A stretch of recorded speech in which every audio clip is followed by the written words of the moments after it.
네, 계속해서 우리 14장 26절부터 공부하는데요. 그리고 26절, 27절을 우리가 한번 읽어봤습니다. 앞의 시간에서 27절, 28절을 우리가 읽어봤습니다. 예, 모세의 기도에 대한 이 하나님의 응답이 있은 다음에 이제 그 하나님은 이스라엘의 운명에 대해서 지금 반응을 보이는 것이죠. 앞으로 이스라엘의 운명이 어떻게 될 것인가. 여기 대해서 지금 이제 이 반응을 보이는데 이제 이 백성들은 이제 자신들이 말한 대로 그들이 뭐라 했어요? 우리는 그 땅에 들어가지 못한다.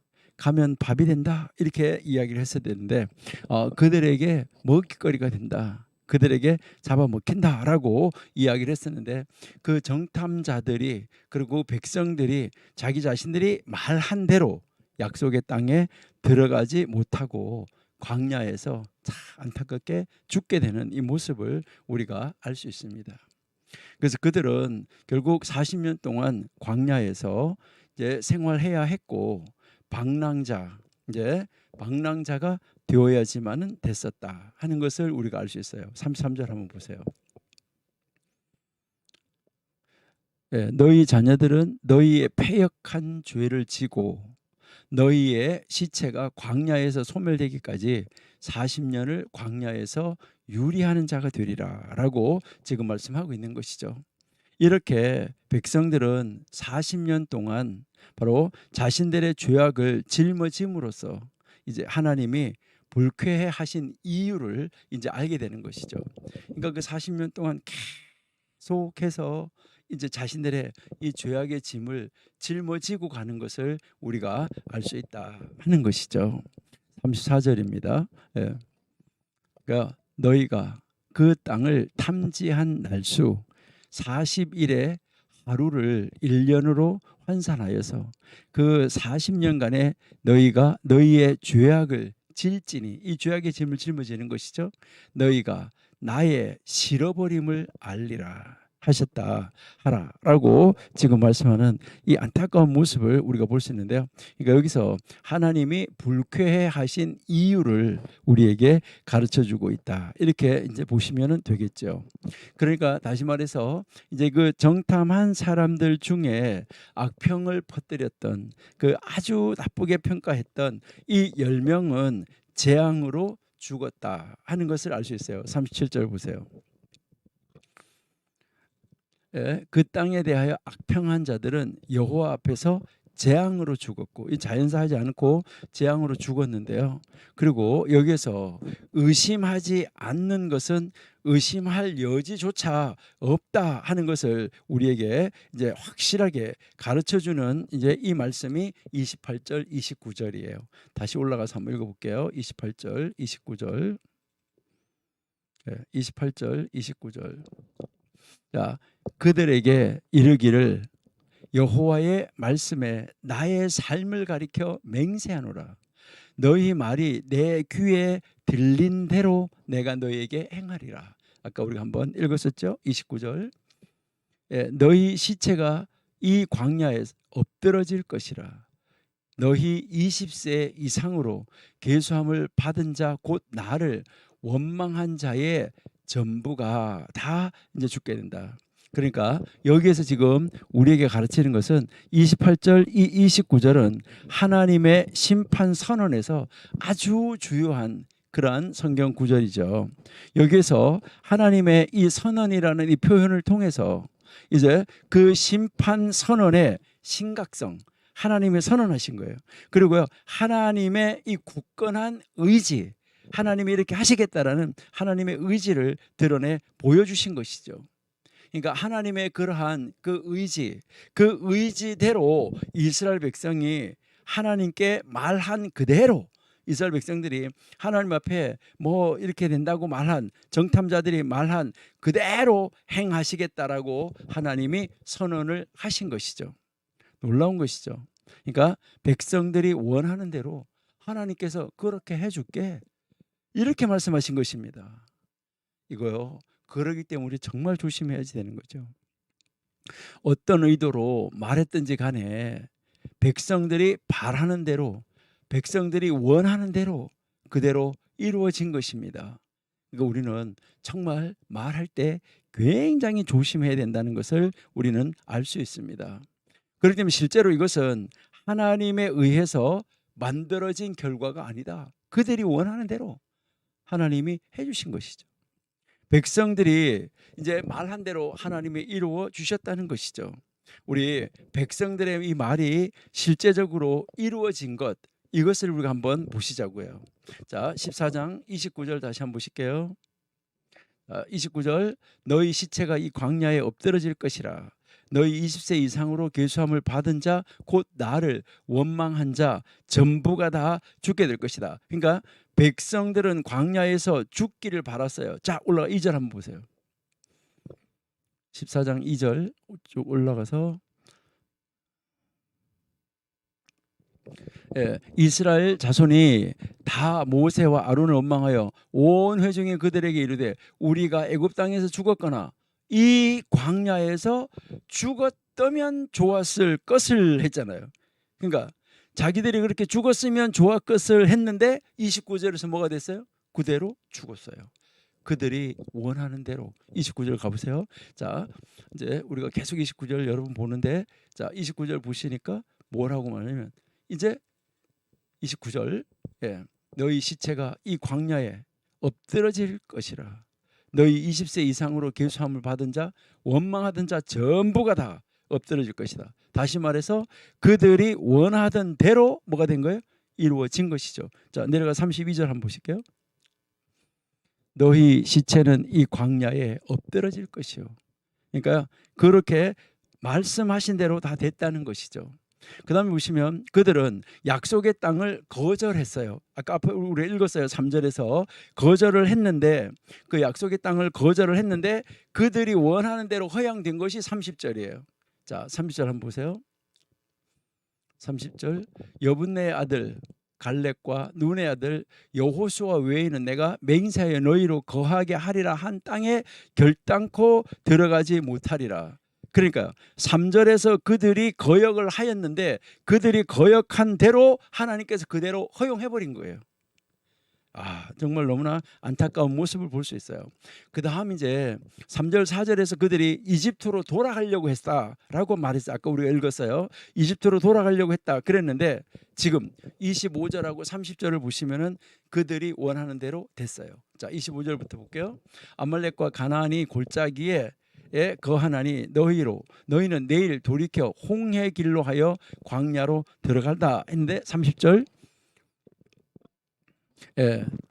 여분네의 아들 갈렙과 눈의 아들 여호수아 외에는 내가 맹세하여 너희로 거하게 하리라 한 땅에 결단코 들어가지 못하리라. 그러니까 하나님이 이제 이집트로 돌아가려고 했는데 그들이 원하는 대로 하나님이 돌이켜 주셨고 하나님이 돌려주셨다라는 것을 알 수 있어요. 그 다음 이제 우리가 아까 8절 9절을 우리가 읽었는데 그들은 이스라엘 백성들은 하나님이 자신들과 함께 하는 것을 믿지 않았어요. 하나님이 자신들과 함께 하는 것을 믿지 않았는데 그들은 바로 하나님이 함께 하지 않는 것을 발견하게 되는데 이게 43절 44절이에요. 자, 내려가서 43절 44절 43절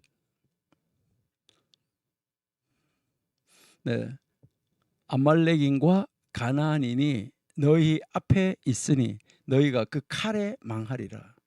너희가 여호와를 배반하였으니 여호와께서 너희와 함께하지 아니하시리라 하나. 44절 그들이 그래도 산 꼭대기로 올라갔고 여호와의 언약궤와 모세는 진을 떠나지 아니하였다. 그다음에 45절 아말렉인과 산지에 거하는 가나안인이 내려와 쳐서 파하고 호르마까지 이르렀더라.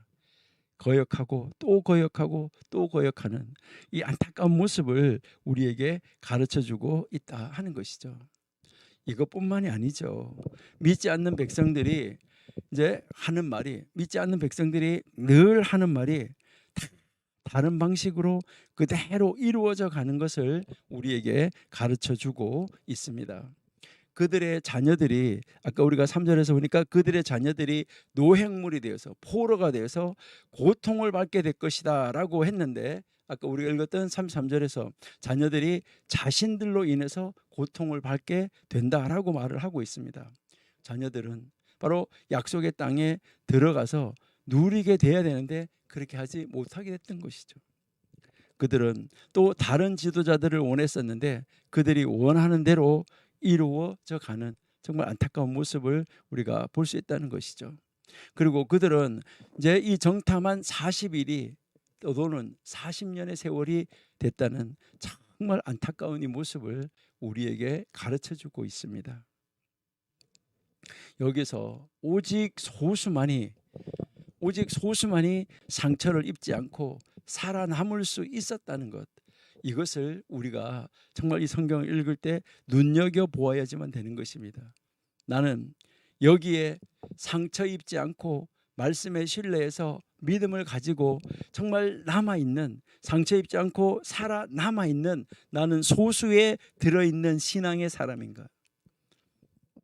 마치 여러분들이 잘 알고 있는 것처럼 오래전에 노아와 그 가족 이외에 살아남은 사람이 없었던 이 홍수 사건 때처럼 지금도 소수만 살아남는 것을 우리가 볼 수 있죠.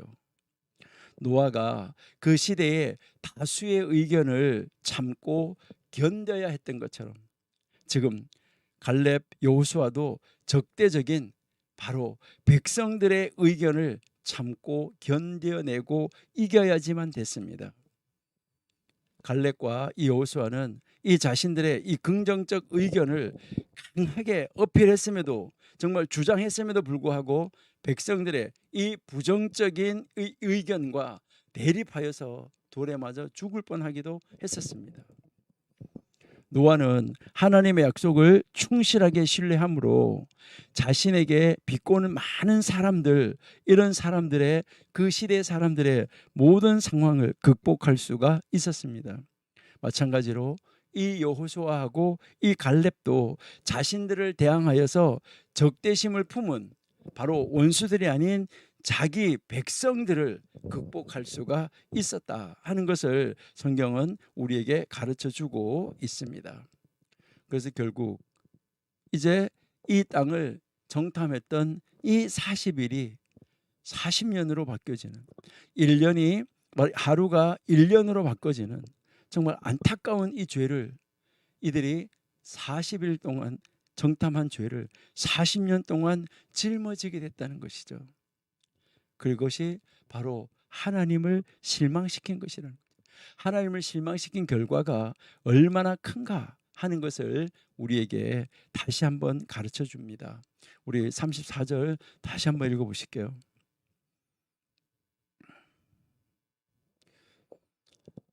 너희가 그 땅을 탐지한 날수 40일의 하루를 1년으로 환산하여 그 40년간 너희가 너희의 죄악을 짊어진다라고 말하고 있어요. 40년 동안 이 죄악의 짐을 짊어지고 가야지 된다는 것이죠. 이게 뭐 때문이라고요? 너희가 나를 싫어하였기 때문이에요. 그러니까 너희가 나를 싫어했기 때문이다. 너무 안타까운 이 모습을 우리가 볼 수 있습니다. 여기서 이 말은 원래 문자적으로 너희들은 나의 불쾌함을 알 것이다. 하나님이 불쾌했다는 거예요. 이것은 너희들은 나의 적대감이라는 것을 알 것이다. 나와 반대의 길을 가고 있다는 것을 알 것이다. 여기서 우리가 바로 하나님의 이 심판, 그리고요 하나님의 이 동정심, 이것을 우리가 동시에 읽어볼 수가 있습니다. 하나님은 하나님 자신의 백성을 심판을 하셨지만은 여전히 하나님은 하나님의 백성을 불쌍히 여기셔가지고 즉각적인 파멸로 이끌어가지는 않으셨다는 것이죠. 그러나 사실 이 비난을 받을 만한 이 이유가 없는 반역한 이 백성들의 어린 자녀들, 이 젊은이들뿐만 아니라 반역한 자들에게도 공급하기로 결심하였던 것을 통해서 하나님은 계속해서 그들에게 40년 동안 만나 외출하기, 계속 이제 공급해 주셨습니다. 하나님의 의로운 심판은 반역한 백성들의 죄를 면제하실 수는 없었습니다. 또한 하나님의 이 독특한 사랑은 반역한 백성들의 이 손을 놓고 그들을 그냥 내보내지는 않으셨습니다. 바로 이 40일의 이 정탐, 이것이 40년의 광야 생활로 이어지는 것을 통해서 하나님은 살아계시는 하나님이라는 것을, 그리고요 신실하신 하나님이라는 것을, 우리의 말을 듣고 계신 하나님이라는 것을 정확하게 보여주시고 가르쳐 주셨습니다. 하나님은 살아계신 하나님. 40년은 심판의 연수임과 동시에 하나님의 자비로움을 가르쳐주는, 그러니까 하나님의 은혜로움을 가르쳐주는 그런 시간이었습니다. 왜 그렇습니까? 하나님의 심판이 즉각적인 파멸로 이어졌다고 하면 아마 그들은 그 이후에 40년의 이 광야 생활을 아마 할 수가 없었을 수도 있습니다. 하나님이 이제 그 심판과 은혜를, 공의와 사랑을 언제나 동시에 가지고 계시는 이 하나님의 모습을 우리가 알 수가 있습니다. 이제 39절부터 한번 다시 보실게요. 39절. 모세가 이 말로, 하나님 하신 이 말로 이스라엘 모든 자손에게 고하매 백성이 크게 슬퍼했다. 여러분, 이제 이 슬퍼하면 뭐 해야 될까요? 그때 하나님 앞에 회개했어야죠. 백성들은 하나님의 이 결심을 듣고는 이제 슬퍼하기 시작한 거예요. 하나님이 이렇게 뜻을 정하셨다. 하나님이 모세에게 하나님의 뜻을 모세에게 알려줬잖아요. 그러니까 그 백성들에게 와서 그 말을 하니까 백성들이 그 말을 듣고 슬퍼했다는 것이죠. 백성들은 하나님의 말씀을 거역하고, 그리고요 그 허락하지 않은 이 소망을 가지고 가나안 이 정복을 위해서 길을 나서지만은 패하고 말았던 것이죠. 이처럼 탄식하고 불평했던 이스라엘 백성은 성급하게 행동한 거죠. 올라가지 말으라고 그러는데 올라간 거예요. 그 40절부터 내용이에요. 한번 보실까요? 아침에 일찍 일어나 산꼭대기로 올라가며 가로되 보소서 우리가 여기에 나이다. 우리가 여호와의 허락하신 곳으로 올라가리니 우리가 범죄하였나이다. 이제 올라가겠다고 범죄했다고 말하잖아요. 그럴 때 41절 보세요. 모세가 가로되 너희가 어찌하여 이제 여호와의 명령을 또 범하느냐. 이 일이 형통치 못하리라. 그러니까 42절 여호와께서 너희 중에 계시지 아니하니 올라가지 말라. 너희 대적 앞에서 패할까 하노라. 올라가지 말라는데, 또 아까 올라가라고 할 때는 안 올라가다가 올라가지 말라는데 지금 올라가는 거잖아요. 이것은 패하고 말 것이다 라고 이야기를 하고 있는 것이죠. 탄식하고 불평했다고 하지만은 이스라엘 백성은 또 그렇게 하지 말라는데 성급하게 올라가서 하나님의 올라가라고 한 거니까 올라가겠다고. 이 행동은 무익했고 이 행동은 그들에게 더 치명적인 결과를 가져와서 결국은 패하고 마는 이 안타까운 모습을 우리들이 볼 수 있다는 것이죠. 하나님은 그들과 함께 하시지 않았기 때문에 그들의 대적들은 이스라엘을 공격해서 좌절시킬 수밖에 없었습니다. 44절, 45절 한번 보실게요. 그들이 그래도 가지 말라는데 산꼭대기로 올라갔고 여호와의 언약궤와 모세는 진을 떠나지 아니하였더라. 자, 45절. 아말렉인과 산지에 거하는 가나안인이 내려와 쳐서 파하고 호르마까지 이르렀더라. 얼마나 안타까운 모습입니까? 여기에서 이스라엘이 아말렉과 대항해서 싸우는 것이 여기 나와 있는 것이죠. 이스라엘은 시내산에 도착하기 전에도 이 아말렉과 싸운 적이 있었습니다. 그때요 승리했어요. 여러분 잘 아시잖아요. 출애굽기 17장 8절에서 14절에 보시면 아말렉과의 싸움에서 이긴 것을 우리가 알 수 있습니다. 그때 하나님의 말씀대로 싸워서 이겼어요. 그들의 능력으로 이긴 것이 아니라. 그런데 시내산을 떠난 이후에 여기에서는 패배를 기록하고 있다. 얼마나 안타까운 말인가 하는 거 정말 놀라운 말이죠. 여러분, 이스라엘은 원래 목적지인 가나안으로 가려고 했지만 지금 올라가겠다고 올라갈게요 하며 슬퍼하면서 올라가겠다고 말했지만 이미 때는 늦어버렸습니다. 백성이 뒤늦게 올라가라고 할 때 안 올라가고 뒤늦게 약속의 땅으로 올라가고자 결심했지만은 그들은 거절당했습니다.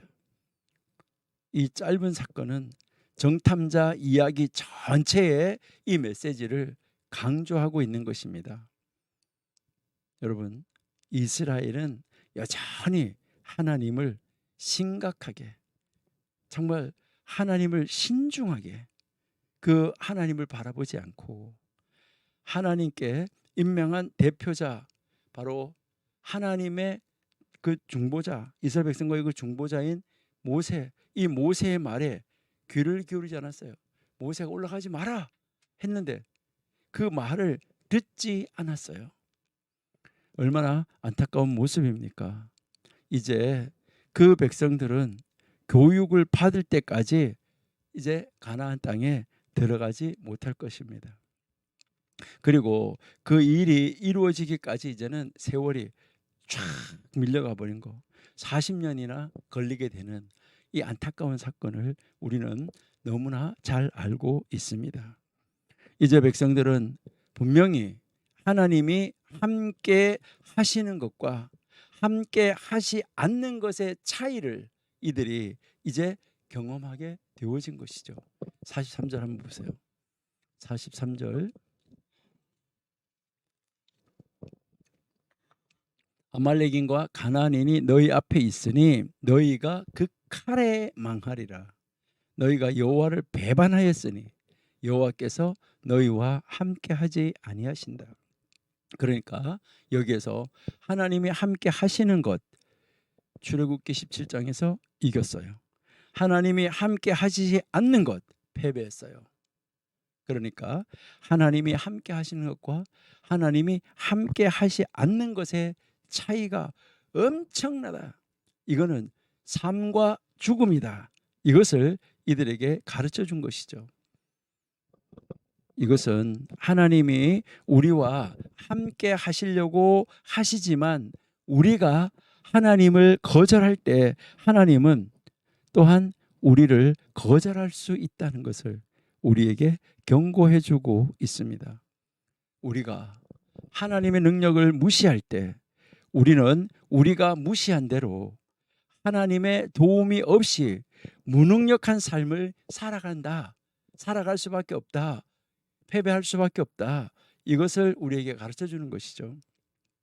이처럼 하나님의 약속에 대한 이 불신앙적인 태도는 우리에게 아주 큰 치명적인 약점이 될 수가 있고, 이건 아주 치명적인 단점이 될 수가 있고 장애물이 될 수 있다는 것을 오늘 민수기 14장이 우리에게 가르쳐 주고 있습니다.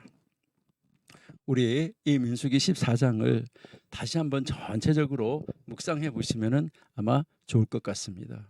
여러분이 이 민수기 14장을 다시 한번 이렇게 묵상을 해 보시면은 여기서 우리는 하나님을 향하여 나아가는 데 있어서 의기소침, 낙담, 불신앙, 이것은 무엇으로 인도하는가? 여러분, 신앙이 없으면 우리는 의욕이 탁 떨어지고 낙심을 하게 되는 것이죠. 그리고 실망으로 가게 되는 것이죠. 그리고 바로 이 의심은 불순종, 그 다음에 재난으로 이어져 간다 하는 것을 우리에게 아주 확실하게, 아주 분명하게 우리에게 가르쳐 주고 있는 것이 바로 민수기 14장이죠. 여러분, 하나님이 우리와 함께 하실 때, 하나님이 우리와 함께 하실 때 금방 갈 수 있었어요. 아주 이제 그들이 이제 그 가나안 땅, 하나님 언약한 약속의 땅에 금방 들어갈 수가 있었어요. 그런데 그들이 그 약속의 땅에 금방 들어가지 못하고 40년이나 연기되는 이 안타까운 모습을 우리가 볼 수 있는데요. 잠깐 한번 신명기 다시 한번 가보실게요. 1장 2절.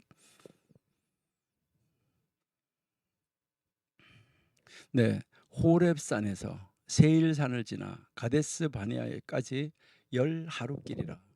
예, 여러분 10하루길 이렇게 이야기를 하는데 보통 15일간이면 넉넉하게 갈 수 있다고 그래요. 15일. 그러니까 하나님의 방법을 따라서 하나님의 길로 갔으면은 15일이면 갈 수 있었어요. 예, 자, 그러니까 15일 아주 넉넉하게 15일이면 갈 수 있었던 것이 지금 얼마로 바뀌었냐면 여기서부터 15년이면 갈 수 있었는데 이게 38년 8개월로 바뀌어졌어요. 예, 38년 8개월. 자, 왜 우리가 이 38년 8개월이라고 이야기하냐? 우리가 이제 40년이잖아 원래가, 그렇죠? 원래가 이제 여기서 하루를 하루씩 가지고 40년인데 여기에 이제 우리가 다시 한번 이것을 한번 보시면은 이집트에서 1월 14일 날 나와서 1월 14일 날 양을 잡아먹고 1월 15일 날 출발을 했잖아요, 그렇죠? 그렇게 해서 3월 1일 날 시내산에 도착을 했어요. 3월 1일 날 시내산에 도착을 했고 이제 여기서 도착을 해서 그다음 이제 출애굽 2년 두 번째 해죠. 여기까지는 1년이었었는데 출애굽 2년 2월 20일, 예, 출애굽 2년 2월 20일에 이제 이제 이들이 그 시내 광야를 출발을 하게 되죠. 그러면 시내 광야를 출발해서 떠났어요. 떠났는데 여기에 지금 시내 광야를 떠나서 이제 요단강을 건너서 가나안 땅 들어가는 거기까지 그 모압 땅까지 얼마나 시간이 걸렸냐 하는 것을 한번 볼게요. 자, 신명기 1장 3절입니다. 자, 신명기 1장 3절 보시니까 제 40년 11월 1일. 자, 그러니까 40년 11월 1일. 자, 40년 11월 1일에 여기에서 지금 모세가 죽기 직전에 지금 요단강 이쪽에서 지금 이스라엘 백성들에게 모세가 이제 마지막 설교를 하고 있는 장면이죠. 자, 그러니까 여기가 40년에서 이제 40년에서 2년을 빼면 38년, 그렇죠? 38년이고, 예, 그다음 11월이니까 11월 1일이니까 여기 10월이라고 보면 10월에서 2월을 빼면 30 여기서 8달. 그러니까 38년 8개월 정도를, 그러니까 38년 8개월 9개월 정도를 뭐 했냐면 광야에서 헤맸다. 여기에다가 이제 여기에 1월 15일 날 떠나서 3월 1일 날 여기에 이제 도착을 했잖아요. 여기에 시내산에서 도착을 했었던 그 머물렀던 기간. 그다음에 여기서 이제 모세가 시내산에서 이제 그 11월 1일부터 설교를 했었던 때, 요때 이제 모세는 12월 지나고 나면 모세가 한 살 더 먹기 때문에 모세는 이때 120살로 여기서 죽게 되는 거잖아요. 그때 이때에서 얼마의 기간 이렇게 합하면 여기가 전체적으로 총 40년이라는 것을 우리가 정확하게 알 수 있다 하는 것이죠. 그러니까 이제 15일이면은 넉넉하게 가서 그 하나님의 언약의 땅에 가서 행복하게 그들이 누리는 삶을 살 수가 있었는데 이것이 긴 40년의 세월로 바뀌어졌다. 이것은 정말 안타까운 모습이었다는 것을 우리가 알 수가 있습니다. 그다음 이제 우리가 한번 보면 이제 이 자신의 영광은 조금도 고려하지 않고 세상의 시선 속에서 오직 하나님의 명성만을 생각하는 모세. 정말 대단하다라는 것을 우리가 볼 수 있죠. 그러니까 이제 이 지도자 모세가 놀라운 지도자 있었다. 우리가 아까도 이야기했는데 이 모세는, 그러니까 모세는 이제 자신의 어떤 소원, 자신의 소망, 물론 모세가 가나안 땅에 들어가게 해달라고 기도했었어요. 기도했었는데 하나님이 족하다라고 말했었어요. 나중에 우리가 신명기에서 보겠지만 한번 보실까요? 신명기 3장 21절부터 한번 볼게요.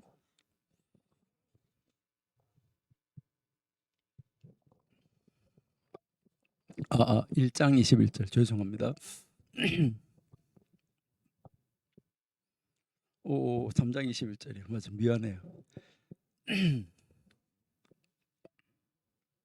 예, 그때 내가 여호수아에게 명하여 이르기를 너희 하나님 여호와께서 이 두 왕에게 행하신 모든 일을 내가 목도하였거니와 내가 가는 모든 나라에서 여호와께서 이같이 행하시리라. 자, 22절 너희는 그들을 두려워하지 말라. 너희를 위하여 하나님 여호와 너희를 위하여서 싸우시니라. 자, 23절 그때 이제 그렇게 됐을 때 모세가 지금 뭐 하는 거죠? 하나님 앞에 간구하기를.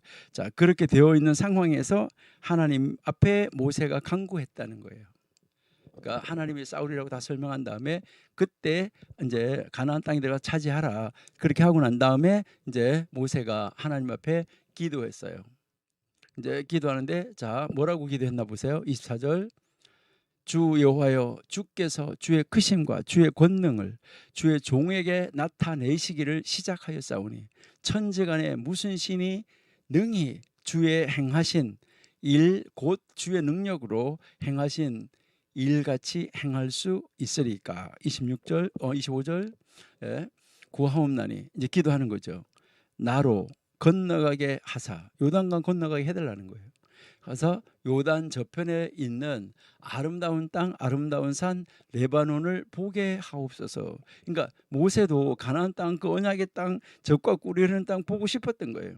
그러니까 26절에 여호와께서 너희의 연고로 내게 진노하사 내 말을 듣지 아니하시고 내게 이르시기를 그만해도 족하니 이 일로 다시 내게 말하지 말라. 이제는 그것으로는 다시 나한테 기도하지 말라는 거예요. 참 이 말을 들었을 때 참 모세의 마음은 어땠을까? 우리가 한번 생각해 보는데요. 27절 한번 볼게요. 자, 너는 비스가 산 꼭대기에 올라가서 눈을 들어 동서남북을 바라고 내 눈으로 그 땅을 보라. 내가 이 요단을 건너지는 못할 것이다. 보기는 봐라. 그러나 건너가지는 못할 것이다 라고 말씀해 주는 것을 우리가 볼 수 있다 하는 것이죠. 그러니까 모세는 이제 자기도 그 땅에 건너가고 싶다고 이제 최후에 가서 말은 했지만은 모세는 자신의 영광, 자기가 나타나는 영광, 자기를 드러내는 영광, 명예, 존귀 여기에는 관심이 없었던 것처럼 보여져요. 그러니까 자신의 영광은 조금도 고려하지 않았다. 요즘의 세상 사람들은 다 무엇을 하는 게 자기 영광. 그러니까 자기 영광이 나타나지 않으면 일을 안 해요. 자기 이름이 나타나지 않으면 일을 안 해요. 그러는데 이제 이 모세는 자기의 영광은 조금도 구하지 않았다. 그리고요, 이제 이 세상의 시선 속에서도 세상의 사람들이 이 세상이 어떤 시선을 가지고 모세를 바라보더라도 그 어떤 시선을 가지고 바라보더라도 모세는 그 시선에 굴하지 않았다는 것이죠. 오직 하나님의 명성만을 생각했다는 거죠. 여기서 모세는 오직 하나님의 이름, 하나님의 이름에 이제 먹칠하지 않으려고 이것만을 생각했다. 정말 이 모세의 이 신앙의 인품, 성품, 이 신앙 정말 놀라운 그러한 지도자 있었다 하는 것을 우리에게 가르쳐주고 있습니다. 그리고요, 이 하나님의 용서가 항상 그릇된 행동의 결과를 제거하는 것은 아니다. 그러니까 하나님이 용서한 것이 그 행동의 결과를 제거하지 않는다는 것이죠. 그러니까 뭐 용서했으니까 벌은 없다, 이렇게 항상 그런 것은 아니라는 거예요. 그러니까 하나님이 가장 좋은 방법으로 하나님이 이루어 가신다는 것을 우리에게 가르쳐 주고 있습니다. 그리고요, 이 14장에 대한 이 말씀의 해석을 우리는 어디에서 읽을 수 있냐면은, 여러분들은 히브리서 3장 7절에서부터 4장 13절까지 한번 잘 읽어보시기 바랍니다. 그러니까 이 14장에 대한 해석을 신약에서 이제 이 히브리서에서 해놓은 것을 우리가 알 수가 있습니다. 그러니까요, 여러분들은 반드시 그 히브리서를 한번 읽어보시면은 아마 좋지 않을까 이렇게 생각이 됩니다. 그리고 여기에서 하나님은 이중적인 메시지를 우리에게 주시는데, 첫 번째는 바로 뭐냐 하면은 너희의 마음을 완고하게 하지 말라 하는 것이고요. 두 번째는요, 그분의 목소리를 들어라 하는 요 문제로 이어지는 것을 우리가 볼 수가 있습니다. 그러니까 하나님의 마음을 완고하게 하지 말라라고 말씀하고 있는 것을 우리가 볼 수 있어요. 여기서 이 이야기는 어떤 생생한 기록 그 이상으로 우리에게 가르쳐 주고 있어요. 여기에 이제 이 정탐자의 이 교훈은 성경 전체에 두루두루 퍼져서 우리에게 메아리 치고 있다 하는 것이죠. 민수기 32장, 신명기 1장, 그다음에 시편, 여기에서 우리에게 다 가르쳐 주고 있는데요. 우리 성경 몇 구절만 한번 찾아서 보시도록 할게요. 예, 시편 한번 볼게요. 이제 나중에 우리가 신명기는 볼 거니까요. 시편 95편 10절.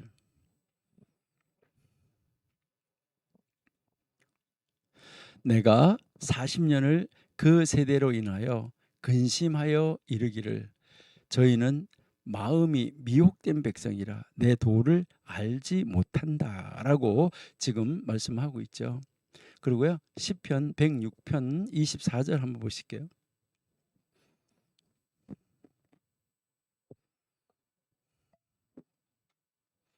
시편 106편 24절. 예.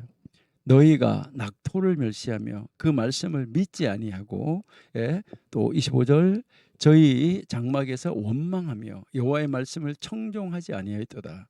그래서 26절 이러므로 저가 맹세하시기를 저희로 광야에 엎드지게 하고, 또 27절 그 후손을 열방 중에 엎드려 뜨리며 각지에 흩어지게 하리라 하였도다. 예. 여기에서 이제 쭉 해서 이제 이 설명을 해주고 있는 것을 우리가 알 수 있어요. 아모스 2장 10절도 한번 보실게요. 아모스 2장 10절.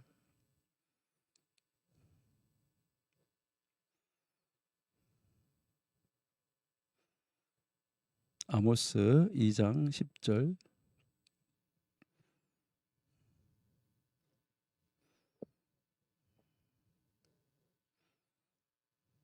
암 2장 10절.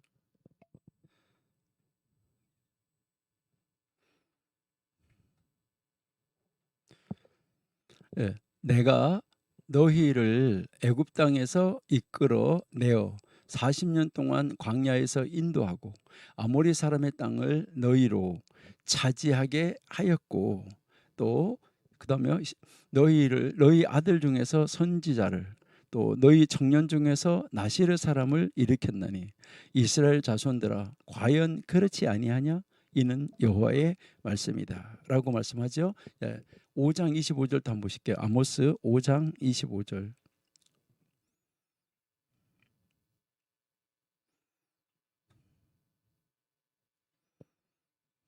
이스라엘 족속아 너희가 40년 동안 광야에서 희생과 소제물을 내게 드렸느냐? 예, 얼마나 안타까운 모습인가 하는 것을 우리에게 가르쳐 주고 있습니다.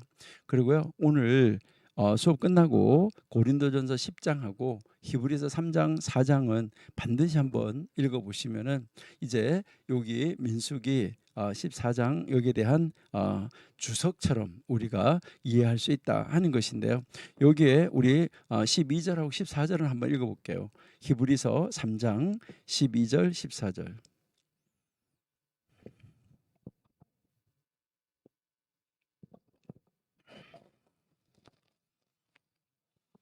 3장 12절. 히브리서 3장 12절.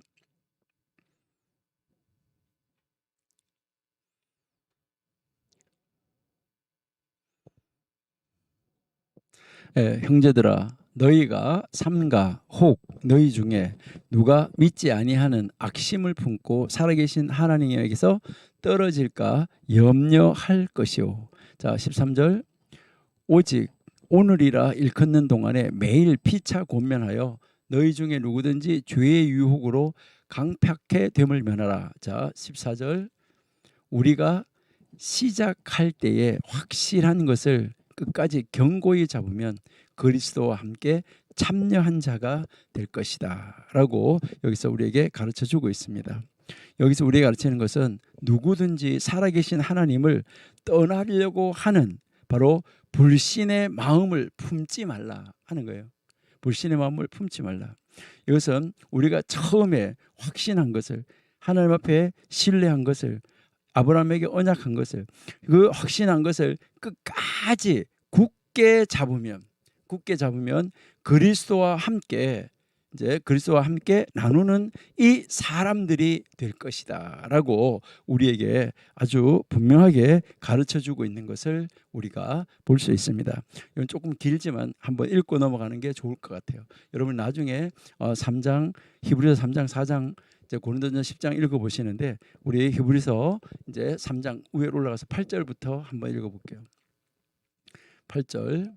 예, 노하심을 격동하여 광야에서, 자, 이스라엘 백성들이 노하심을 격동했다는 거예요. 노하심을 격동해서 광야에서 시험하던 때와 같이 너희 마음을 강팍하게 하지 말라. 자, 9절. 거기서 너희 열조가 나를 시험하여 증언하고 40년 동안에 나의 행사를 보았느니라. 그러니까 40년 동안 하나님이 어떻게 하셨는지 보았다 이 말이에요. 그다음에 10절. 예, 그러므로 내가 이 세대를 노하여 가로되 저희가 항상 마음이 미혹되어 내 길을 알지 못하는도다 하였고, 11절. 내가 노하여 맹세한 바와 같이 저희는 내 안식에 들어오지 못하리라 하셨다 하였으니, 12절. 형제들아 너희가 삼가 혹 너희 중에 누가 믿지 아니하는 악심을 품고 살아계신 하나님께서 떨어질까 염려하라. 예, 아까 우리가 이제 13절 14절을 다 읽었는데요. 이와 같은 이러한 이 반역의 이야기는 신앙인들에게 아주 중요한 교훈을 우리에게 주고 있습니다. 이 신앙의 여정에서 금세 돌이킨 바로 이 불신앙의 위험이 얼마나 큰가 하는 것을 우리에게 가르쳐 줍니다. 바로 광야의 이 백성들이 처음 신앙에서 잠시 떠났던 이 기록은 이제 우리에게 그러한 길을 다시 걸어가지 말라라고 권면하고 있는 것입니다. 바로 그때 그러한 실패가 우리에게 다시 일어나지 않도록 경고하는 가르침이죠. 우리가 이 가진 믿음을 끝까지 완주해서 완성할 것을 요구하고 있습니다. 중간에서 떠나지 않아야고 떨어지지 아니하고 끝까지 완주할 것을. 왜 그렇습니까? 예수 그리스도는 우리의 믿음의 출발이면서 동시에 예수 그리스도는 우리의 믿음의 완성이기 때문에 그렇습니다. 믿음의 창조자요, 믿음의 완성자인 우리가 예수님을 바라보아야지만 되는 것이죠. 한번 보실까요? 이건 제 말이 아니잖아요. 히브리서 12장 2절을 한번 보실게요.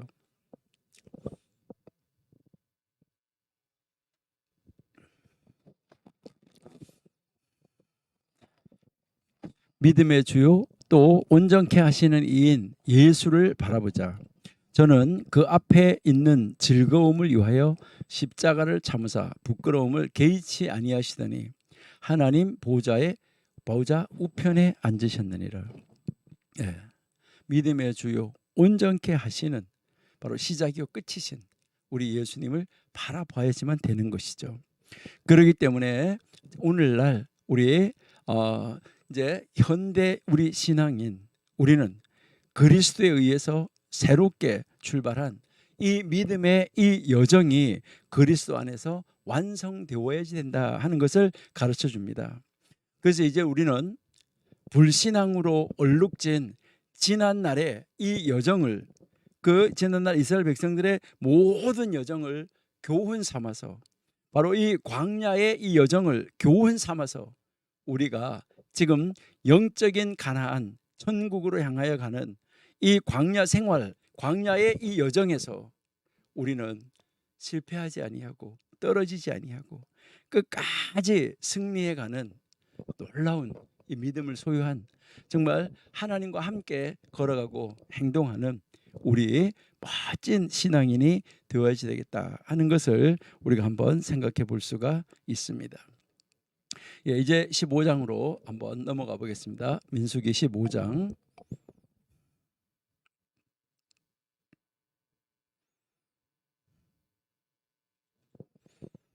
15장은 우리가 한번 보시면은 참 하나님께서 이스라엘 백성을 그렇게 이제 벌을 하시고 그렇게 하시면서 교훈을 하시면서 그렇게 함께 하지 않겠다고 말씀하셨던 하나님이, 그래서 다시 하나님은 이제 그 조상들 그 족장들의 언약을 하나님은 기억하시고 신실하게 그 약속을 지키시기 위해서 이스라엘 백성을 다시 인도하겠다고 모세에게 약속을 한 것이죠.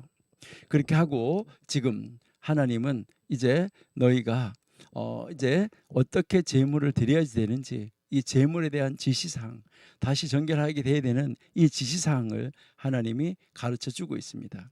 이스라엘 백성을 하나님이 끝까지 사랑하시기 때문에 하나님의 언약을 지키시기 위해서 그것을 하시는 것이죠.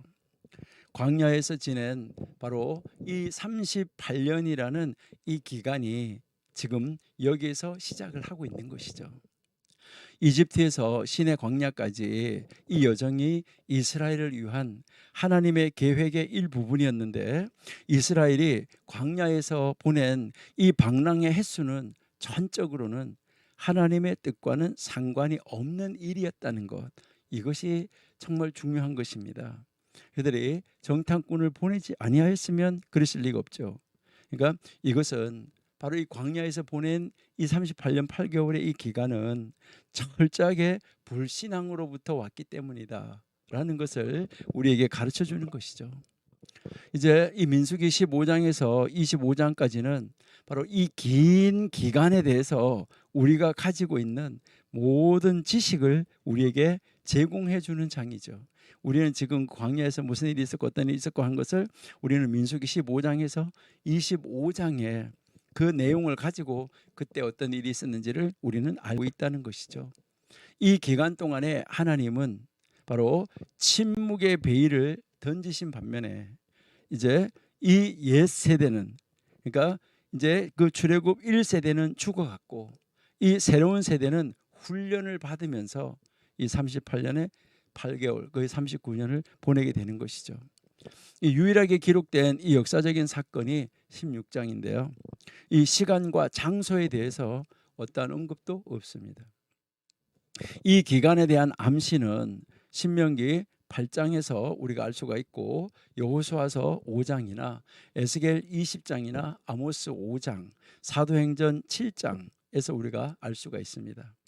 그리고 민수기 33장에 나타나는 이 지명들은 이스라엘 백성이 광야 방랑하는 그 기간 동안에 이제 이 성막이 멈추었던 장소를 이제 하나씩 하나씩 가르쳐 주고 있는 말씀이죠.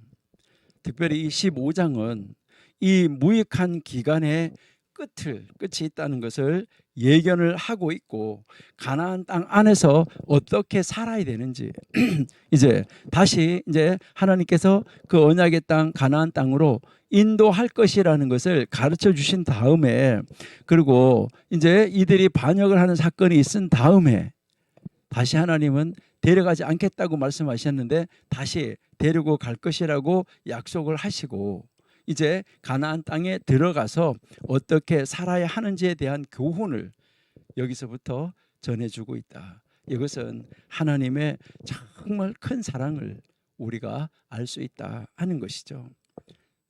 근데 하나님은 그 날짜는 제시해주고 있지 않다 하는 것이죠. 이제 15장 1절에서부터 31절까지는 약속의 땅에 들어갔을 때, 그 약속의 땅에 들어갔을 때 드려야 되는 이 제물에 대해서 우리에게 가르쳐 주고 있습니다. 그러니까 이 제물에 대해서 가르쳐 주시는데 15장 1절 한번 보실게요.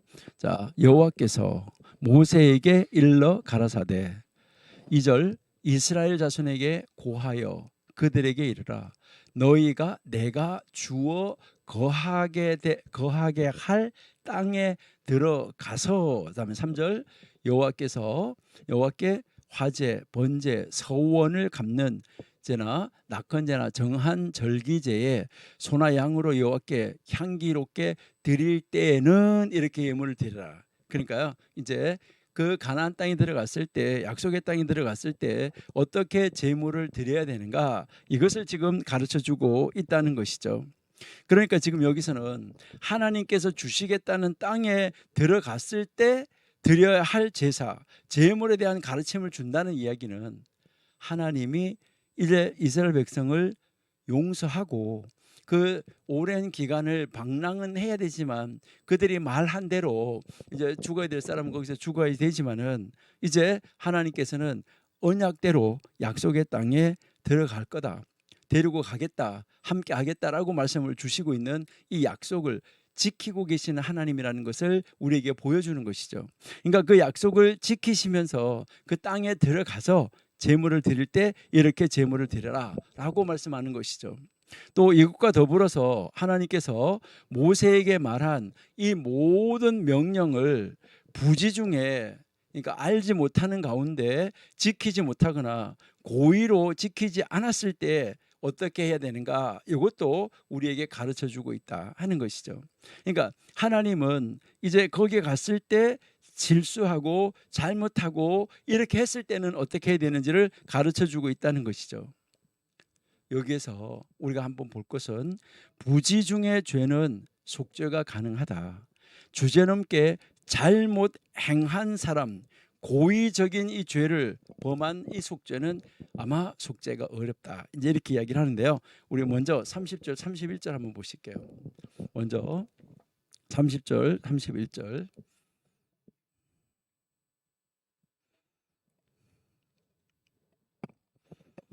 본토소생이든지 타국인이든지 무릇 짐짓 무엇을 행하면 여호와를 회방하는 자니 그 백성 중에서 끊쳐질 것이라. 31절. 그런 사람은 여호와의 말씀을 멸시하고 그 명령을 파괴하였은즉 그 죄악이 자기에게로 돌아가서 온전히 끊어질지라.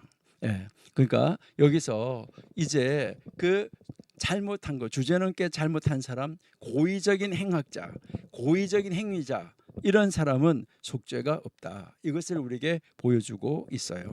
그러니까 이러한 이 가르침은 이스라엘 백성에게만 해당되는 것이 아니라는 것을 기억하시기 바랍니다. 그러니까 이것은 이스라엘 백성들에게만 해당되는 것이 아니에요. 그들과 함께, 이스라엘 백성들과 함께 거주하거나 잠시 체류하는 이방인에게도 이 법은 적용된다 하는 것을 우리에게 가르쳐 주고 있습니다. 자, 다시 쭉 올라가서 15장 2절 3절 한번 보실게요.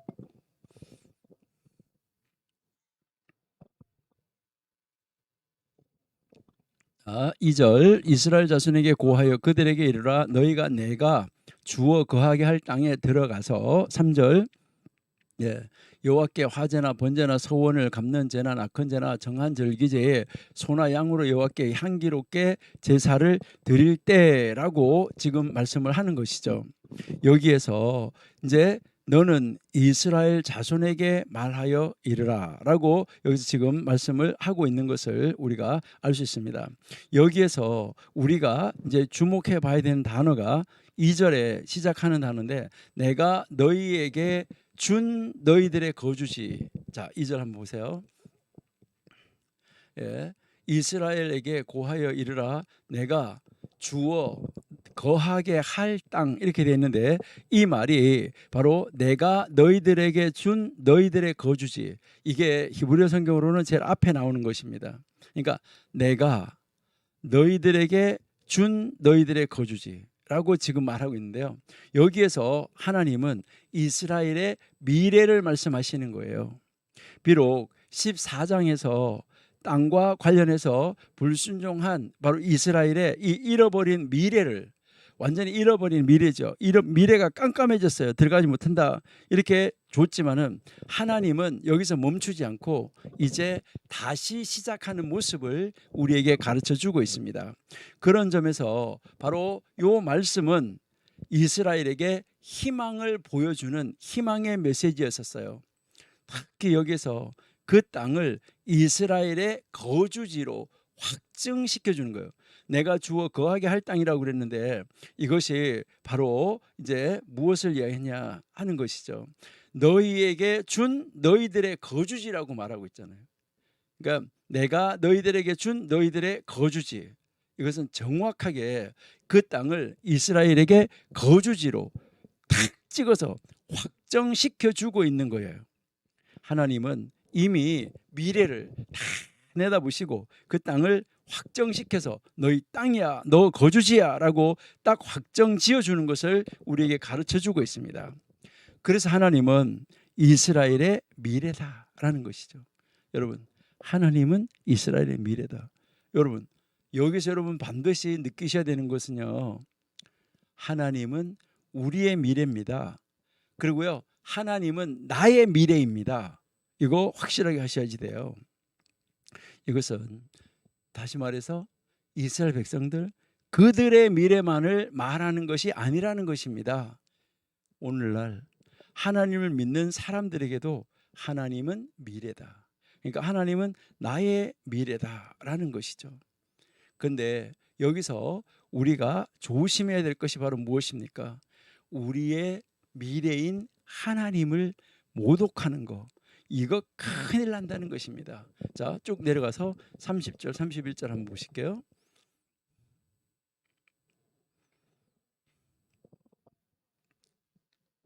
자, 본토 소생이든지 타국인이든지 무릇 짐짓 무엇을 행하면, 자, 여호와를 회방하는 자니, 회방하는 자.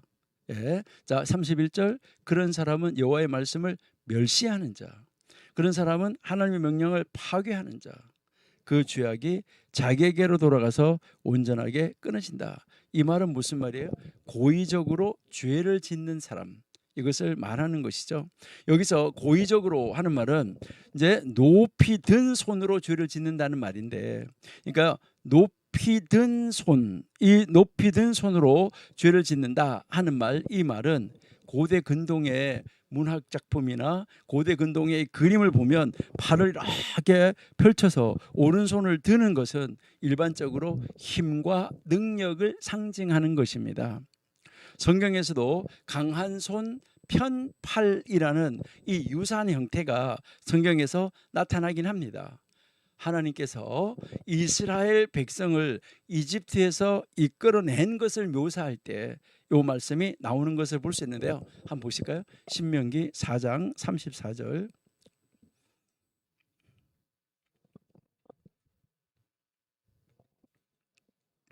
4장 34절. 예.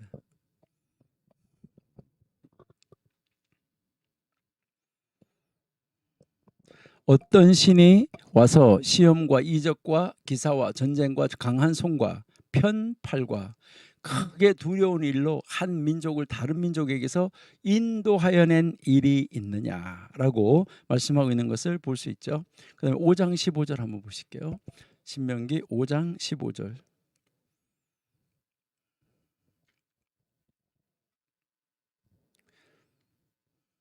너희는 기억하라. 내가 애굽 땅에서 종이 되었더니 너희 하나님 여호와가 강한 손과 편팔로 너를 거기서 인도하여 내었나니, 그러므로 너희 하나님 여호와가 너를 명하여 안식일을 지키라라고 지금 말씀하는 거죠.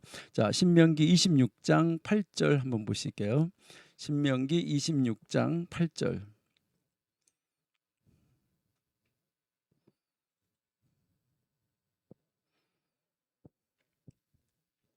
여호와께서 강한 손과 편팔로 큰 위엄과 이적과 기사로 우리를 애굽에서 인도하여 내셨다. 자, 여기에서 보시니까 우리가 보면 지금 하나님의 이제 강한 손, 편팔, 이것이 이스라엘 백성들을 돕는 것으로 나타났어요.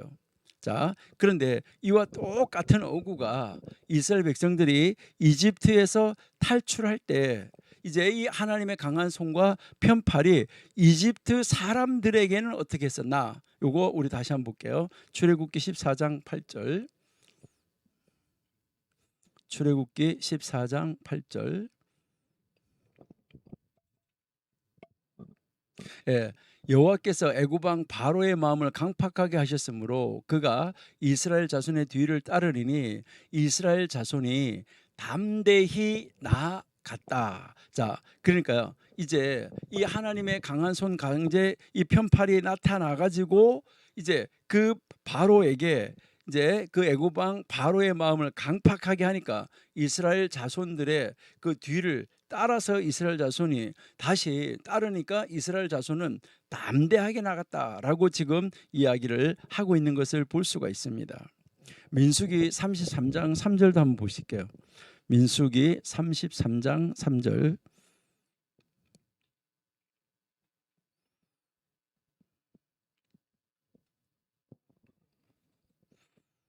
네, 그들이 정월 15일에 람셋에서 발행하였으니 곧 유월절 다음 날이라 이스라엘 자손이 애굽 모든 사람의 목전에서 큰 권능으로 나왔으니 그 이제 위에서 쭉 읽어보시면 하나님의 강한 손 편팔이 이스라엘 백성들에게 나타나니까 그 결과가 이집트 왕에게는 이런 식으로 나타나게 됐었다 하는 것을 가르쳐 주고 있습니다. 여기에서 정말 하나님이 담대하게 나오게 했다. 이것은 하나님과 이스라엘 백성이 이집트에서 나올 때 그때 아주 당당하게 긍정적으로 나왔던 것을 우리에게 가르쳐 주고 있습니다. 그런데 하나님의 강한 손, 편팔 이것이 그 손을 잘못 들었을 때, 그러니까 그 손을 잘못 들었을 때는 어떤 일이 일어날까? 이집트 사람들하고 바로에게 하나님이 이렇게 들어 올렸던 바로 그 팔, 그 손 다름 아닌 바로 이제 그들의 정말 하나님의 놀라운 그 능력을 말미암아 그들에게는 징계로 나타나는 이 모습을 우리가 알 수가 있습니다. 여러분, 그런데 이것이 이 하나님의 편팔이 이렇게 나타나는데 이 사람이 자기들이 당당하게 담대하게 하나님을 향하여서 팔을 올려 펴는 거, 자기들의 손을 올려서 펴는 거, 이것은 하나님을 모독하는 행위가 되는 것입니다. 하나님을 전적으로 대항하는 행위가 되는 것입니다. 이러한 이 죄에 대해서 하나님은 엄격하게 대응하시는 것을 우리가 볼 수 있습니다. 하나님께 손을 높이든 이제 이 하나님을 향하여서 하나님께 손을 높이던 이 죄인이 더 이상 하나님이 제공하시는 미래가 없다 하는 것을 성경은 우리에게 가르쳐 주고 있습니다. 하나님을 향하여서 고의적으로 담대하게 편팔로 대어드는 것, 이것은 정말 안타까운 표현이고 하나님 앞에 고의적으로 죄를 범하는 것이라는 것을 우리에게 가르쳐 줍니다. 여러분, 우리가 하나님 앞에서 우리의 태도가 어때야지 되는가 하는 것을 우리는 분명하게 기억을 할 수가 있어야지만 되는 것입니다. 그래서 하나님 앞에 우리는 어떻게 삶을 살아야 되는가 하는 것, 이것을 민수기 15장에서 우리는 배워야지만 되는 것입니다. 하나님을 향하여서 우리는 하나님의 편팔 강한 손 아래 거해야 되는 것이지, 우리가 우리의 편팔 우리의 강한 손이라고 그것을 번쩍 들고 나를 믿으라고 하는 그 순간 하나님을 거역하는 것이고 하나님을 떠나는 것이라는 것, 이것을 성경이 우리에게 가르쳐 주고 있습니다. 이제 우리 15장 32절 한번 보실게요.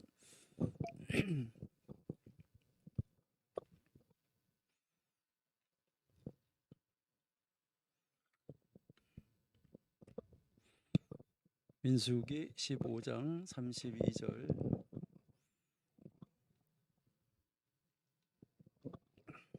이스라엘 자손이 광야에 거할 때 안식일에 어떤 사람이 나무하는 것을 발견한지라.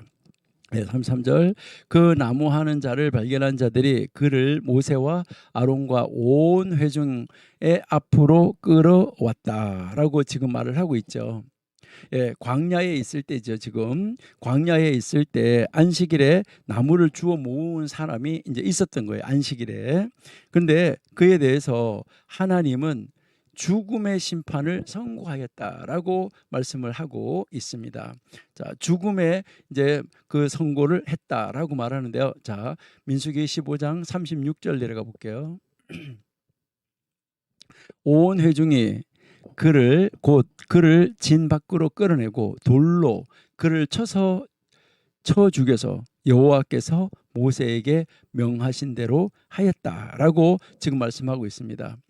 우리가 여기서 한번 생각해 볼 수 있는 것은 이 사건은 이제 그 위의 단락과 아래 단락 사이에서 하나님의 말씀에 불순종하는 것의 심각성, 그러니까 하나님의 말씀에 불순종하는 것이 얼마나 심각한가 하는 이 심각성을 알려주는 이 기능을 하고 있다는 거, 거기에 대한 한 가지 기본적인 예를 우리에게 보여주고 있다는 것이죠. 하나님은 이것을 통해서 우리에게 무엇을 가르쳐 주는 것입니까? 아까도 이야기했지만은 이 신뢰, 그러니까 바로 믿음, 그 하나님의 언약의 확신, 이것을 가지고 끝까지 신뢰하고 순종으로 나가는 바로 그 이 순종의 중요성을 우리에게 가르쳐 주고 있다 하는 것을 여러분이 보시면 좋겠습니다. 그 다음에 이제 37절 보시면은 여호와께서 다시 또 모세에게 말씀을 하고 있어요. 37절, 여호와께서 모세에게 일러 가라사대, 자 38절, 이스라엘 자손에게 명하여 그들의 대대로 그 옷 단 귀에 술을 만들고 청색끈을 그 귀에 술에 더하라. 그다음에 39절, 이 술은 너희로 보고 여호와의 모든 계명을 기억하여 준행하고 너희로 방종케 하는 자기의 마음, 눈의 욕심을 쫓지 않게 하기 위함이라. 40절, 그리하면 너희가 나의 모든 계명을 기억하고 준행하며 너희의 하나님 앞에 거룩하리라. 41절, 나는 너희의 하나님이 되려 하여 너희를 애굽 땅에서 인도하여 낸 여호와 너희 하나님이니라. 나는 여호와 너희 하나님이니라. 네, 여기에서 지금 하나님이 이 37절에서 41절 우리가 읽었는데, 이 말씀에서 우리에게 가르치는 것은 순종의 요구에 대한 조언이에요. 그러니까 순종을 하나님께서 이렇게 요구하시는데 그 요구하시는 것에 대해서 조언을 해주는 거, 이렇게 해야 된다는 거. 하나님께서 이스라엘 자손에게 대대로 그들이 입는 옷자락의 끝에다가 이 술을 달고 그 술에다가 청색끈을 달라라고 지금 지시하는 것을 우리가 여기서 볼 수 있습니다. 이 술의 기능은 바로 무엇이냐? 그러니까 여기 이제 옷에다 이렇게 저렇게 뭐 달랑달랑 달고 다니는 거 아마 여러분들이 많이 보셨을 거예요. 그러면 이 술의 기능이 뭐냐는 것이죠. 이렇게 이 실 같은 거 술을 이렇게 달아놓은 거, 이 기능이 뭐냐? 이것은 이제 이게 무슨 기능을 하길래 그럴까? 이스라엘 백성 대대로 이스라엘 백성들이 그 자기 옷에 이렇게 옷을 입었는데 이렇게 바깥에 이렇게 술이 이렇게 달려 있다 이 말이죠. 그럼 이 술을 보는 거예요. 이 술을 보면서 이 술이 달려 있는 것, 자기 옷에 달려 있는 것을, 이것을 보면서 하나님께서 주신 모든 계명을 기억하게 하는 것이다. 그러니까 거기에 달고 있는 걸 바라보면서 그냥 폼으로 달고 다니는 것이 아니라 그거를 보면서 하나님의 계명을 기억하게 하려고 하는 것이다라고 가르쳐 주는 것입니다. 그리고 계명을 기억하는 것은 무엇 때문이에요? 그 기억한 것을 행하도록 하려는 기억 장치다. 이게 39절이에요. 다시 한번 보실게요. 39절 위로 올라가서 39절, 이 술은 너희로 보고, 그 보라는 거죠. 여호와의 모든 계명을 뭐 한다고요? 기억하고 그 계명대로 이제 순종하고 너희로 방종하게 하는 마음과 눈의 욕심을 쫓지 않게, 인간의 정욕을 따라서 살아가지 않게 하기 위해서다. 그래서 이것을 통하여서 거룩한 백성의 사명을 꾸준히 지켜나가야지 된다. 이걸 가르치는 것이 40절이에요. 그러니까 그 계명을 꾸준하게 지켜나가야지 된다. 바로 이제 그 하나님의 백성으로서의 사명을 감당해야 된다는 거죠. 그러니까 너희가 나의 모든 계명을 기억하고 준행하여 너희의 하나님 앞에서 거룩하라. 그러니까 하나님의 백성으로, 선택함을 받은 백성으로, 하나님이 이스라엘 백성을 거룩한 백성으로 제사장 나라로 삼아 주신다고 한 그 사명을 꾸준히 이어나가야지 된다. 이것을 여기서 가르쳐 주는 것이죠. 여기에서 이 옷자락에 달린 이 술은 하나님이 이스라엘 백성에게 거룩해야 된다, 구별해야 한다 하는 통보하는, 그것을 가르쳐주는 한 방법이에요. 그러니까 이렇게 달고 다니면 말미암아 다른 사람이 볼 때도 저 뭐야? 저 사람은 유대인, 이렇게 구별되는 방법이죠. 여기에서 이 거룩이라는 거, 이 구별됨이라는 거, 이것은 도덕적인 거룩함이 아니에요. 이것은 하나님의 언약에 순종하는, 그 언약의 순종에 뿌리를 둔 거룩함이다, 이것을 이야기를 하는 거예요. 그러니까 모든 계명을 기억하는 거잖아요. 그것을 준행하는 거잖아요. 이게 하나님 앞에서 구별됨이라고 이야기를 하는 것이잖아요. 그러니까 나의 모든 계명을 기억하고 준행하여 너희 하나님 앞에 거룩하라 라고 말씀을 하고 있는 것이죠. 결국 하나님에 대한 이 순종은, 그러니까 우리가 하나님에 대한 이 순종은 거룩한 백성의 표시다, 이것을 우리에게 가르쳐 주는 것이죠. 그러니까 우리가 하나님의 계명에 대해서 순종하는 것은 저 사람 하나님의 백성이야, 이것을 가르쳐 주는 표시다라는 것입니다. 그리고 여기에서 이제 우리가 이렇게 보면 뭐라고 나오냐 하면요, 방종한다, 방종케 하는 자기의 마음과 눈의 욕심을 쫓지 않게 하려 합니다. 자, 39절 다시 한번 볼게요. 예. 자, 너희로 보고 방종케 하는 자기의 마음과 라고 지금 이야기하고 있잖아요. 여기서 방종케 하는 자기의 마음과 눈의 욕심을 쫓지 않게 한다. 여기에서 이제 이 쫓는다는 말 있잖아요. 쫓는다, 쫓지 않는다. 이 말이 참 신기한 것은 뭐냐면요, 쫓는다, 쫓지 않는다 하는 말, 이 말이 바로 13장 14장에서 정탐하다라고 사용된 단어와 같은 단어예요. 이게 얼마나 안타까운 거예요.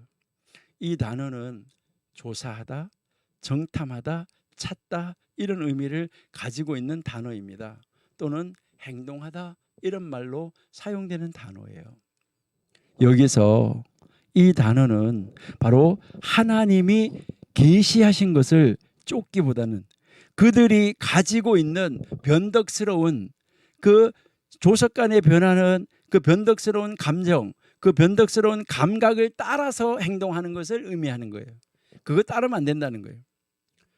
여기서 바로 이 정탐한다고 말할 수 있는 이 단어는 하나님이 원하시는 것과 반대로 행하는 것, 이것을 포함하고 있어요. 사람이 가지고 있는 이 변덕스러운 이 감각을 따라서 행동하는 것, 이것은 하나님의 명령을 따라서 행동하는 것과는 대조를 이룬다, 이것을 가르쳐 주는 것이죠. 이미 이스라엘은 지금 13장 14장 정탐자를 보내는 사건을 통해서 변덕스러운 인간 본연의 감각, 그 인간 본연의 마음과 눈을 따라서 정탐하여서 비참한 결과를 가지고 왔는데, 지금 여기서 하나님 다시 말씀하는 건 뭐예요? 그거 따르지 말라는 거죠. 그것을 쫓지 말라는 거죠. 그러니까 그것을 따라서 정탐하지 말라는 거죠. 인간의 마음과 눈을 따라서, 눈과 욕심을 따라서 욕심을 이제 그걸 따라서 뭐 하지 말라고? 정탐하지 않게 하기 위함이다. 여기에 마음과 눈의 욕심을 따라라고 이야기하는데, 이것은 인간이 가지고 있는 본연의 일시적이고 변덕스러운 감정입니다. 여러분, 어떨 때는 보면 참 좋았는데 집에 나중에 가져와서 보면 안 좋아요.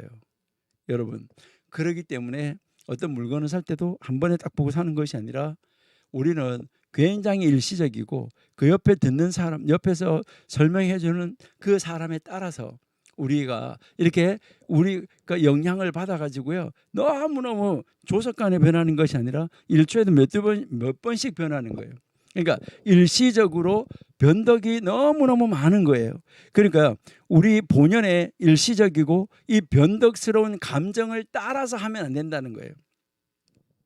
이미 우리가 이 민수기 13장에서 갈렙과 여호수아는 그들이 소유한 마음과 눈을 따라서 정탐한 것이 아니라 하나님의 약속과 말씀에 비추어서 정탐했어요.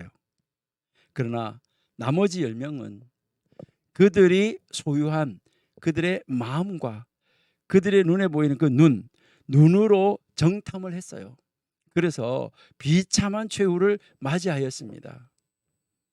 지금 이 사건이 있은 다음에 15장에서 하나님이 가나안 땅에 들어가면 이렇게 제사를 지내야 된다라고 가르쳐 준 다음에 지금 뭐 하고 있습니까? 마음과 눈을 따르지 말라. 이 말은 마음과 눈을 따라 정탐하지 마라 라는 것입니다. 그러니까 마음과 눈의 욕심을 쫓지 말라, 이 말은 마음과 눈을 따라서 정탐하지 말라는 것이죠. 이 말씀은 그러한 일들이 재발되지 않고 여호수아하고 갈렙처럼 하나님의 말씀을 따를 것을 지금 요구하고 있는 내용입니다. 다시 말해서 신앙심이 다른 곳에 마음을 빼앗기지 않도록 안전장치를 마련하라는 거예요. 그러니까 뭐 하려고 하다가도, 어떤 일을 행동하려고 하다가도 내 옷에 달려있는 술을 바라보면서 이렇게 기억하고 그것을 제재해 주는 것이 되는 거죠. 그러니까 그것을 나의 마음과 눈을 따라서 정탐하지 않게 된다는 것이죠.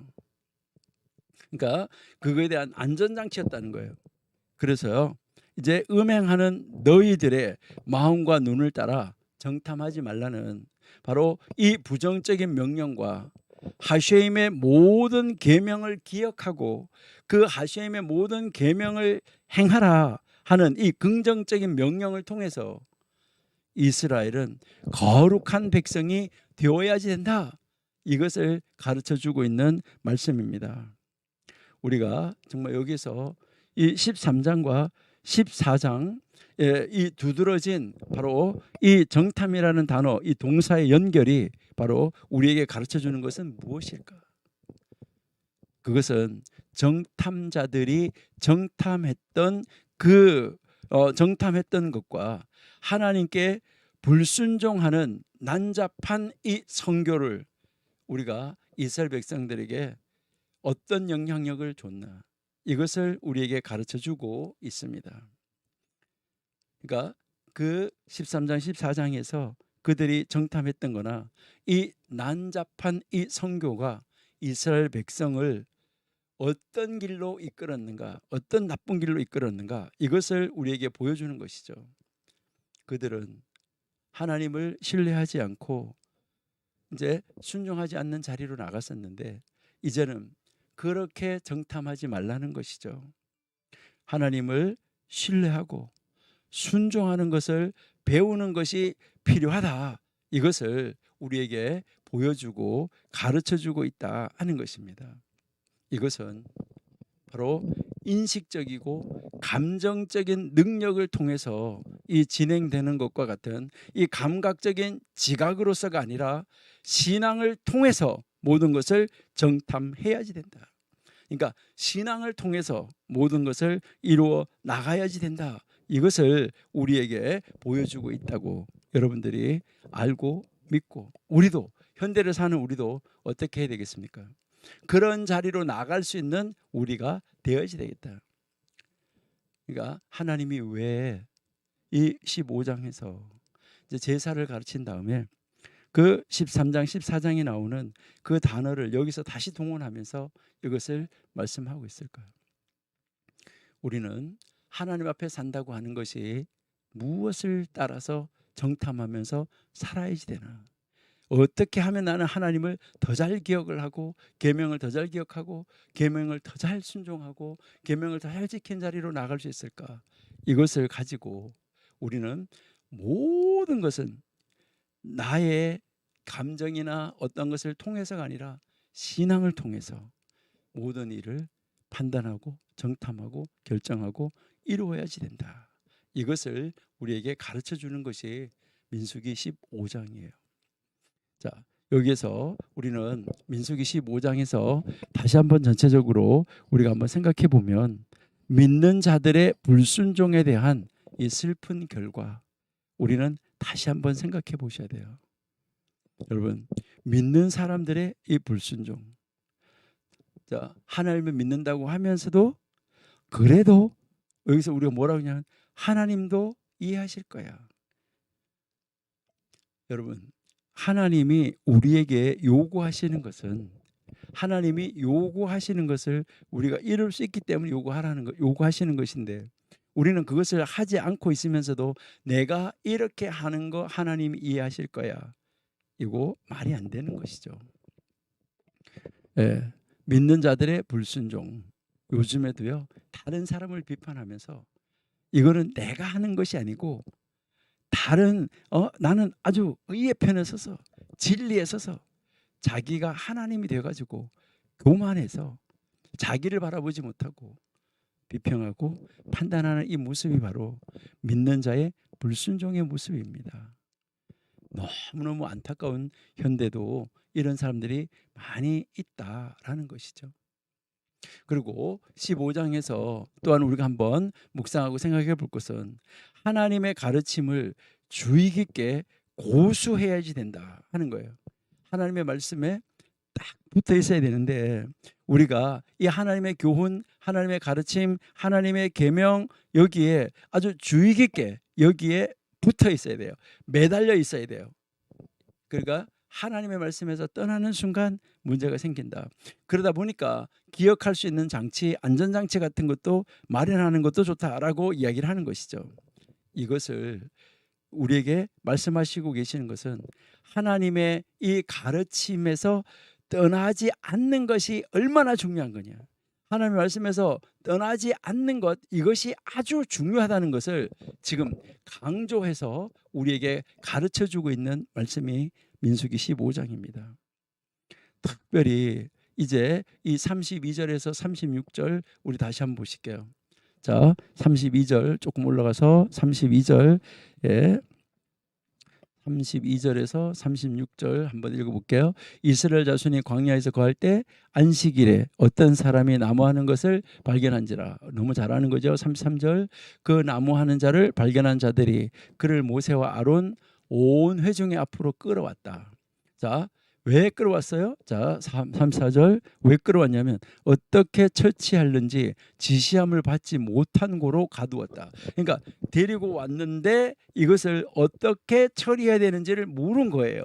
그러니까 이제 그들이 자기들 나름대로 안식일을 지키지 않는 사람 죽여야 돼. 이렇게 해서 바로 처치한 것이 아니라 어떻게 처치하는지 지시함을 못 받아. 순간순간 하나님의 뜻을 찾는 것이죠.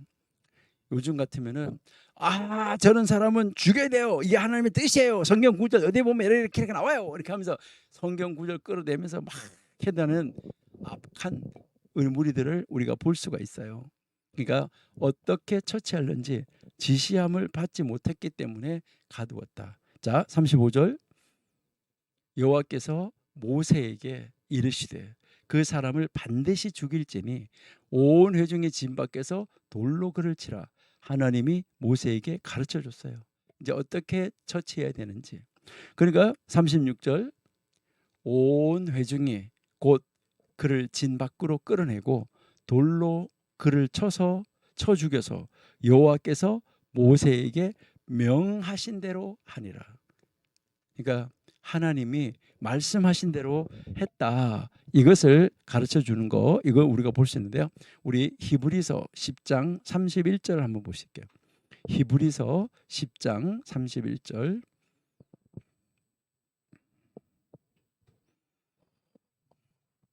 예, 살아계신 하나님의 손에 빠져 들어가는 것이 무서울진저. 예, 하나님의 손에 빠져 들어가는 거. 자, 전날에 너희가 빛을 받은 후에 32절입니다. 예, 빛을 받은 후에 고난의 큰 싸움에 참은 것을 생각하라 라고 지금 말씀하는데 여기에서 살아계신 하나님의 손에 빠져 들어가는 것 예, 이것 정말 무서운 일이다 하는 것 여러분들이 꼭 기억을 하셔야지만 되는 것입니다. 하나님의 손에 빠져 들어가는 것 정말 놀라운 말씀인 것이죠. 그 다음 이제 다시 민수기 37절에서 41절까지 해서 우리에게 가르치는 것은 민수기 15장 37절에서 41절. 우리에게 가르치는 것은 기억과 증거와 순종이라는 이 세 가지 원칙에 대한 좋은 예입니다. 그러니까요, 여기서 여러분 꼭 기억하셔야 돼요. 기억, 그다음에 순종, 그다음에 증거. 이 세 가지 원칙에 대해서 좋은 예를 우리에게 가르쳐주고 있다 하는 것이죠.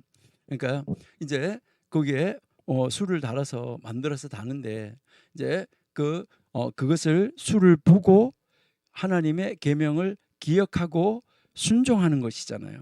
그러니까 그것이 하나님 증거잖아요. 그러니까 여기에서 기억, 증거, 바로 이 순종, 이 세 가지 원칙에 대해서 우리에게 분명하게 가르쳐주고 있습니다. 이것은 우리가 갈라디아서 6장 17절에 한번 보시면은 우리가 좀 이해할 수가 있을 것입니다. 갈라디아서 6장 17절.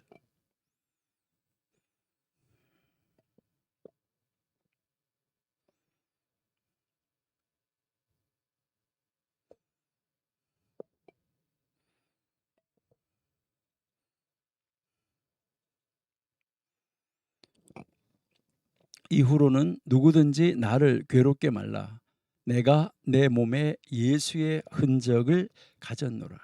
여러분, 이 하나님의 흔적이 있으면 이것을 보고 기억하고, 우리가 정말 그 증거가 나한테 있고, 그래서 순종. 그러니까 기억, 증거, 순종. 이 세 가지 원칙이 아주 중요한 예다. 이제부터는 나를 괴롭게 하지 말라. 내 몸에 예수의 흔적을 가졌다.